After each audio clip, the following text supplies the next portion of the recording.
سال 2025 پاکستان کے لیے ایک اہم موڑ ثابت ہوا۔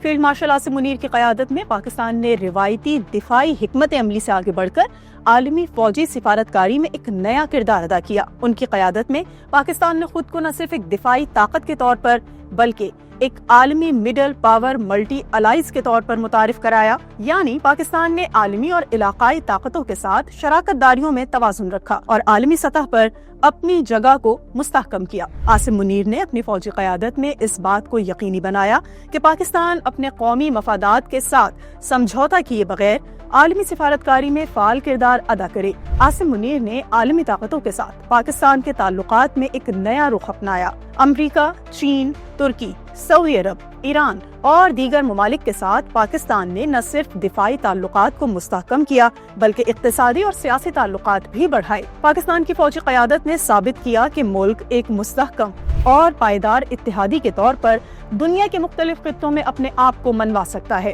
امریکہ کے ساتھ ساتھ پاکستان کے تعلقات میں جہاں ایک طرف فوجی تعاون تھا، وہیں پاکستان نے مشرق وسطی، جنوبی ایشیا اور افریقہ میں بھی اپنے اثر و رسوخ کو بڑھایا۔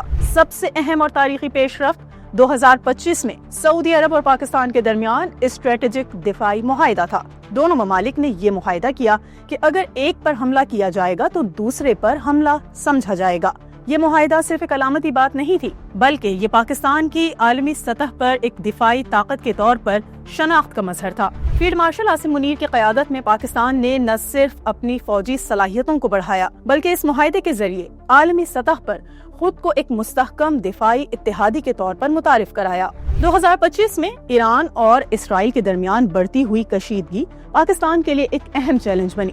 تاہم فیلڈ مارشل عاصم منیر کی قیادت میں پاکستان نے اس بحران میں انتہائی تدبر اور احتیاط کے ساتھ اپنی حکمت عملی اپنائی۔ پاکستان نے اس کشیدگی کے دوران کسی قسم کی جارحانہ موقف اختیار کرنے کے بجائے تمام فریقین سے بات چیت اور مذاکرات کے ذریعے امن قائم کرنے کی کوشش کی۔ اس حکمت عملی کو ایران اور عالمی برادری نے سراہا اور ایرانی پارلیمنٹ میں پہلی مرتبہ پاکستان کے لیے شکر گزاری کے کلمات ادا کیے گئے۔ پاکستان کی خارجہ پالیسی میں کشمیر ہمیشہ ایک اہم مسئلہ رہا ہے اور فیلڈ مارشل عاصم منیر نے کشمیر کے مسئلے پر پاکستان کے موقف کو ہمیشہ واضح رکھا۔ 2025 میں پاکستان نے عالمی سطح پر کشمیر کے مسئلے کو اجاگر کیا اور اسے ایک اہم سیاسی اور اخلاقی موضوع بنایا۔ انہوں نے کشمیر کے عوام کو مظلومیت کو عالمی سطح پر تسلیم کرایا اور پاکستان کی خارجہ پالیسی میں کشمیر کو ایک مرکزی حیثیت دی۔ ان کی قیادت میں پاکستان نے کشمیر کو ایک عالمی مسئلہ بنا کر اسے بین الاقوامی فورمز پر اجاگر کیا۔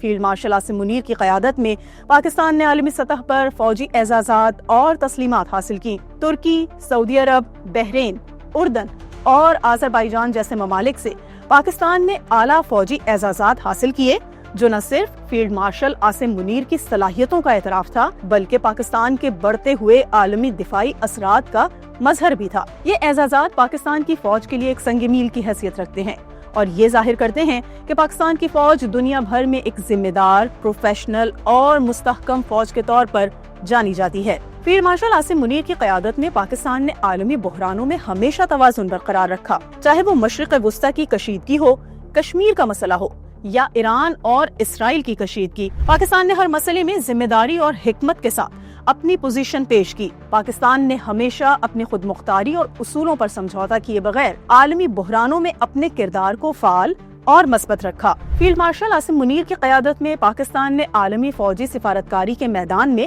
ایک نئی شناخت بنائی۔ ان کی حکمت عملی نے پاکستان کو نہ صرف ایک دفاعی طاقت کے طور پر بلکہ ایک عالمی سطح پر مستحکم اور معتبر اتحادی کے طور پر متعارف کرایا۔ یہ سال پاکستان کے لیے ایک نیا آغاز ثابت ہوا اور عاصم منیر کی قیادت میں پاکستان نے عالمی سطح پر ایک اہم طاقت کے طور پر اپنی جگہ بنائی۔ پاکستان کی فوجی قیادت اور عالمی سفارتکاری میں فیلڈ مارشل عاصم منیر کا کردار ایک روشن مثال ہے کہ کس طرح ایک فوجی قیادت اپنے ملک کو عالمی سطح پر مستحکم کر سکتی ہے۔